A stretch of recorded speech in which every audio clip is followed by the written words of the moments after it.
that's the challenge, is how do we be that much better than we were last year? Because what we were last year is not going to be good enough to repeat what we did. We've got to be better in every facet. Speaking of getting better, I mean, I know I obviously talked to you about tight end room in general with Shimon in general last year, and just like his growth and buy-in, like you talk about. From the end of the season, and I know like being around him now, just how do you feel like he's grown and ready to lead the tight end? Yeah, I mean, I think he came in, a little bit as kind of a wounded dog. He left as a young, very talented player that was one of the top tight ends in the portal, went to Colorado, and then didn't really get a chance there. And they kind of shifted to a 10 personnel. We're not really using a tight end, and he kind of got cast off to the side. And when he went back into the portal, there wasn't the same, attention around him as before. And there was information out there on who he was as a person that wasn't accurate, and people were backing off him because that was the word on the street, was this who this kid was. And so he came in here, I think he came in with a little bit of a chip on his shoulder. He came in, I think, a little bit cautiously optimistic because of the experience he had before. And so it was cool to see him buy in, start having success, start trusting the process and the coaches and the system and everything. And I think the thing that's cool, and I talked about it yesterday in our tight end meeting, is Shimon was an all-conference tight end, not because he was a 1,000-yard receiver, but it was a lot because of what he did physically to impact the game. And that's what we talk about all the time as a tight end. You have to be able to impact the game without the ball in your hands. And I thought he really embodied that. He was so good for us. He was physical in the run game. He was athletic and physical on the perimeter blocking. We're throwing those swing screens to scat, and the receivers have to block. The tight ends are there blocking big body guys, and you're in the core blocking defensive ends. And so he did a lot of things that didn't show up on the stat sheet, but I think are a big part of why he was an all-conference tight end. And so proud of him. The challenge for him this year is now to step up and take on a leadership role. Now you've come back. You can't, the modern college football, you can't wait till you're a 4-year senior at a program to be a leader. It's not the reality. If you've been here for a year and you've been a part of the success, that next year, now you are going to be counted on to be a leader. It's very much like high school football. You get juniors and seniors. The seniors graduate. The juniors are leaders. They've only been playing varsity football for a season, but now they've got to step up and be leaders. And so I think that's the challenge for him, is to take some of these young guys under his wing to push and elevate. And my job is to bring in guys like Kamari Anderson to push him and to make sure that he doesn't get comfortable, because Kamari's a very extremely talented player that's been working his tail off. So excited about the tight end room. Obviously, it starts with Shimon, and we're excited to have the guys come back. Cameron Harpole as well. He's had a tremendous offseason. I think we just talked today. He's put on 4 pounds and lost 3% body fat, and he's running. He almost hit 21 miles an hour on the catapult, which is the fastest in the tight end room. So you can see guys that standard is elevated, and guys are making each other better. It's a standard question to every freshman or rookie, but I've never heard it asked to a coach. What was your Division I moment where you realized, wow, this is not high school? It was my Division I moment was our first home game against Southern Utah, the Haboob night. And but before the Haboob rolled in, I was standing on the sideline, and I looked up and saw my wife and kids in the stands, and then the lights went out, and AC/DC started jamming, and I had tears streaming down my eyes. So that was my Division I moment. Was like, I've been on the other side. I've been up in the stands. I've come watch my players play for this team, but to be on the sideline, to be a part of this program, a program that my dad coached for, my mom was a cheerleader at, I graduated from. My wife graduated from. That was pretty special. So that was my moment. And there was a couple different moments along the way. Obviously this year, walking out into Cowboy Stadium in the Big 12 championship was pretty special. Coming out Mercedes-Benz in the Peach Bowl and seeing Texas run out the other tunnel, pretty special. So there's been some, but the one that I'll never forget is that first home game. I used to say when my son was 1 year old and he'd be upset, we call it Sparky Stomps the Bus, and we put Sparky Stomp the Bus on, and he'd stop crying and watch it, and so I couldn't help but, look at him up there and know that, like, I'm a part of this. It was when we used to watch that video, I wasn't a part of the team, and now we are, so that was pretty special. How are you a better coach than the one I stood on the sidelines with at Saguaro? I've grown a ton.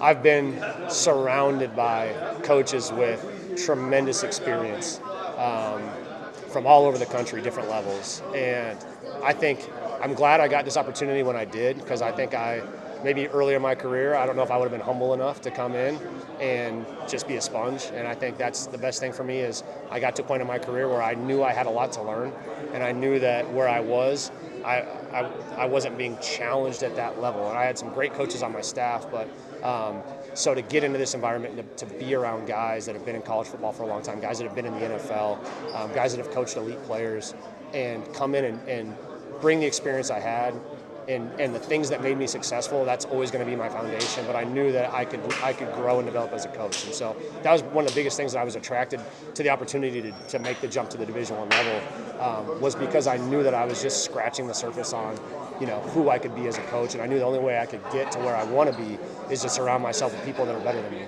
and have more experience than me, and then try to learn from them and continue to build and grow. Describe your favorite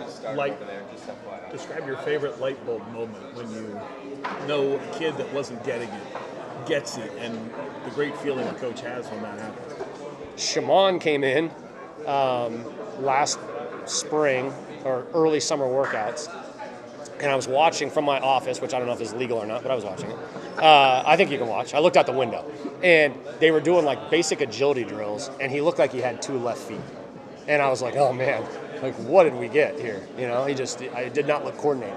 And we started working on just footwork and hat placement and hand placement and things like that. We went up to Camp Tonazona, and we had an inside run period, which is good on good, O-line tight ends, QB running back versus the defensive front. And Shimon came off the line of scrimmage and uncoiled his hips and knocked the DN, I'm not going to name names, but knocked him off the line of scrimmage, blew him back, snapped his head back, climbed the block, and it was like textbook footwork and coordination, and you could see him really strike, and that's, I think, what makes him special is his ability to be explosive and generate power from the ground and uncoil his hips. And it was like, this is a dude that looked like he had 2 left feet that's now coming off the ball and knocking big physical defensive ends off the line of scrimmage. And when you can do that, when your tight end can go one-on-one with a defensive end and win, not just stalemate, but actually win the line of scrimmage, you usually have a lot of success, especially if you have a back like Scat behind you.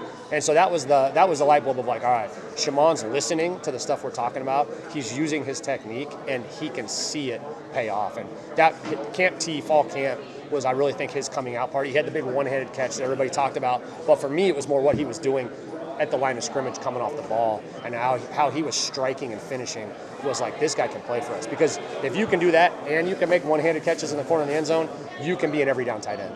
Yep. Coach Trenton Bourget was behind you a second ago. Is there any hazing process, or how does the rookie get brought in? He's like 40 years old, so you can't haze somebody that. He's been in college football for 19 years, but no. There's certain guys that come in that already have a certain level of respect, and he's not the new guy that has to earn. He's been here. Everybody knows, the guy earned a scholarship and started games here as a walk-on because of his football acumen. And everybody that spent time around him talking ball knows he knows ball at a high level. And so, no hazing process. There might be some other guys that we mess with a little bit, but he's not one of them. He's a guy that he has a respect to the staff. And the good thing about him too is, like, he's so mature and he's so professional. He carries himself at a high level. He knows ball at a high level, but he doesn't try to be a know-it-all. He sits back, he picks his spots, and that's why he's another guy. Like I talk about, like, I'll probably be working for Cannon one day. He's another guy I'm going to be nice to, because he's going to be coaching at a high level for a long time, and I might need a job from him one day. So no, he's been very impressive, and he's got our respect already. Tell fans what you do from February to June. How many hours a week do you put in? What's life like for a college football coach when they don't see you? Well, we're here grinding. February was nice. We went from, I think we came back for fall camp July 18th last year, and our first extended period of time off was I think middle of February. So I got 2 weeks off in February, but I hadn't had any time off really since late July. But so February wasn't bad, and then January was recruiting. So I was telling guys before, we came back from the Peach Bowl. I had one day at home, and then I was on the road for pretty much the rest of January. I think I took 19 flights in January. So, you didn't get to kick up your feet after the season. But February was nice. Took the family to Maui and got to spend some time. That was the icing on the cake. And then came back, and this has been all about self-scout. It's really doing a deep dive into our tendencies and all the statistics. Everything that you could drum up, we've got a whole binder of everything that you could study about yourself to find out the things that we did well, the things that we didn't do well, things that we need to do more of, the things that we need to maybe cut out. Situational football, where we excelled, where we didn't have success, what caused us to not have success. So really taking a deep dive into who we are I spent the last couple weeks traveling and speaking at coaching clinics, and so that's something that I always try to do because it keeps you sharp when you get up in front of people and you talk ball and you present. So I did that. And part of that is building relationships with high school coaches. So took some time doing that, and then we get spring break next week. We get another week off, which is crazy because we had 2 weeks off. We came back for a few weeks, get another week off, which is nice. And then we'll come back, and it'll be a grind straight through until middle of June. So we'll start spring ball March 25th. And we'll go straight through to April. We'll finish up spring. We have an OV weekend that weekend, then I'll hit the road and I'll be on the road the rest of May. We'll come back in June for camp season. We'll have we'll be working during the day and putting all of our installs and all that stuff together. We have 7-on-7 and camps in the evening, and I don't know that we're going to do as many of the mega camps, which there'd be days where we'd be here all day, have a 7-on-7 fly out, be at a camp that morning, come back and be back here until 8 or 9 o'clock. So. It's not for the faint of heart. If you don't love football, it's not for you. But if you love ball, and that's why I tell high school coaches, I was like, that's the difference. Is as a high school coach, the ball is great, but then there's a lot of other stuff that's not ball, and you got to do it because it's part of the job. That's what you get hired there to do. So if you truly love ball, this is ball all day long, all year long. And so I love it. It's been fun. Coach Dillingham, as much as we can make the grind sound like it's unbearable. He is very considerate of us as husbands and fathers, and he makes time for us during a weekly schedule, during a calendar year, to make sure that we also can do our jobs as husbands and fathers, so I think we have a very good balance. The seasons of life are different than they used to be. The seasons of life as a high school coach is different than the seasons of life as a college coach, but I wouldn't trade it for anything. My kids love it. I was very concerned that my daughter, especially because she grew up on the sidelines at Saguaro, and she was a princess of Saguaro, and she was not, when I got this opportunity, she was not thrilled about it. And after the first couple experiences being around here, it flipped, and so now my kids are like, oh yeah, we're all ASU. The high school stuff's in the past, but it's been special, and we're around special people, and the other coaches' kids that my kids have gotten to know, it's pretty unique. Yeah. So you talked about how excited you are this year. How excited are you for some of the Yeah, can't talk about anybody that's not currently here on campus, but I can talk about AJ Ia. He's doing a phenomenal job.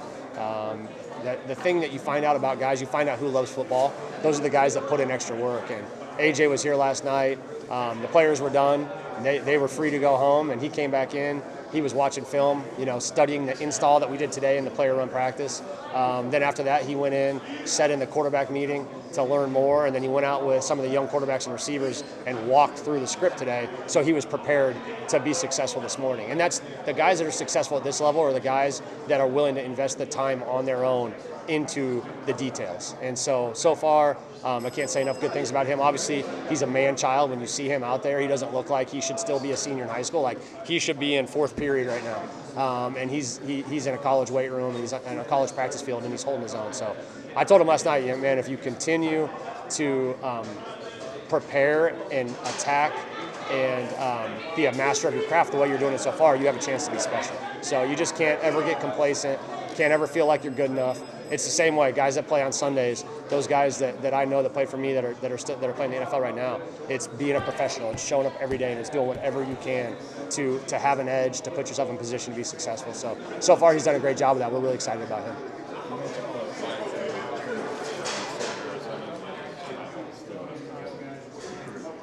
So Coach Regal has kind of taken on as the main point man in Arizona. Everybody else is pretty much national, as far as we have areas that we recruit, and then we recruit nationally for our position. But within Arizona, obviously, I have the connections that I have. Sean has the connections he has. Charlie, obviously, and a lot of our guys. Coach Cooper is a Sunny Slope alum and spent time here, played at Glendale Community College. Coach Ward is a Glendale alum and has guys. So I think we have when I talk about Coach Brian Ward, we have a lot of guys that are connected here. So that's, I think, what's the benefit of having Arizona guys here is we don't need to put 10 guys in Arizona to build relationships. We can have one primary point of contact, and then we can use the relationships that we have to make sure we know who's who, to make sure we're getting guys on campus, because just as easily as we can go see kids, if we have the relationships, we can get them to come see us unofficially and come spend some time around us. Because if they come here on campus, we can sit down, we can talk to them, we can show them facilities, we can show them ball, we can scheme with them. So that's been a huge part of that relationship, is getting in, making sure we know who's who, and then getting those kids on campus so we can be around them and they can be around us.